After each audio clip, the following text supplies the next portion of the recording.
एक बूढ़े मजदूर पिता की है। एक गांव में एक आदमी रहता था जो बहुत बूढ़ा हो चुका था, जिस वजह से उसे कम दिखाई देता था, बहुत कमज़ोर हो गया था।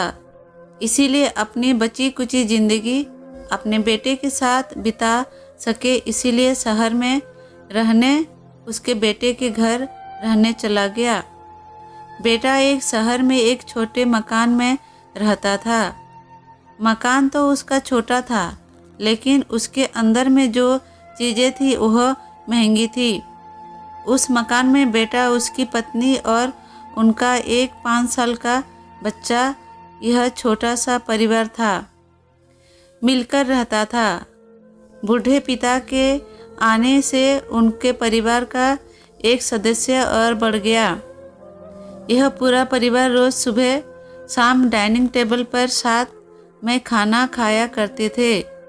बूढ़ा पिता अपने कमजोरी के चलते हमेशा खाने की चीज़ नीचे गिराता रहता और कई बार कांच के बर्तन भी टूट जाया करता था। कुछ दिनों तक तो बहू और बेटे ने यह सब सहन किया, लेकिन बाद में वे दोनों बूढ़े की ऐसी हरकतों से चिढ़ने लगे। एक दिन बेटे ने कहा कि ऐसा कब तक चलेगा, हमें कुछ करना पड़ेगा। उसकी पत्नी भी इस बात से सहमत हुई। अगले दिन बेटा कहीं से एक पुराना मेज लेकर आया और घर के एक कोने में उसे लगा दिया और अपने पिताजी से कहा कि आप यहीं पर बैठकर खाना खाया कीजिए।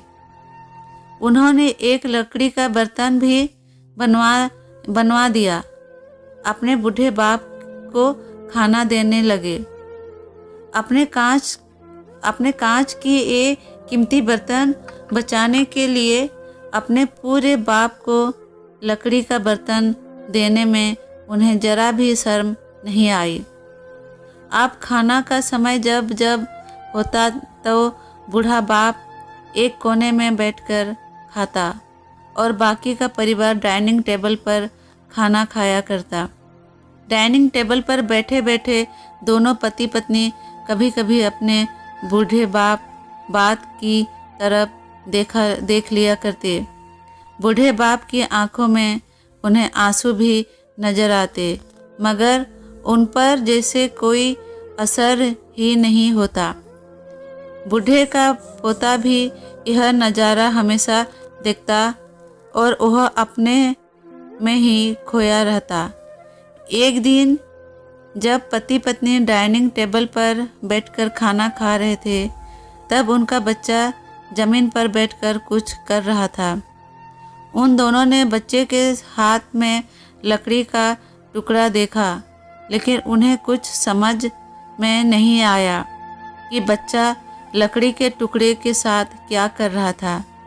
जब बच्चे के पिता ने उसे पूछा कि बेटा आओ खाना खा लो, तुम नीचे बैठकर क्या कर रहे हो, तब बच्चे ने मेलेपन से कहा, अरे मम्मी पापा, मैं आप दोनों के लिए लकड़ी का बर्तन बना रहा हूँ, ताकि आप लोग जब आप बूढ़े हो जाओ तो दिन में खाना दे सकूं।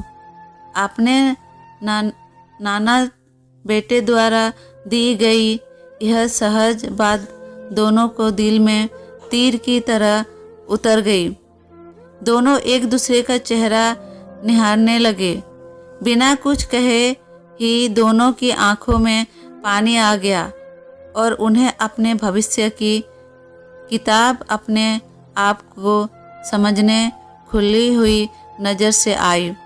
उन्हें समझने में ज़्यादा देर नहीं लगी कि अब उन्हें आगे क्या करना पड़ेगा।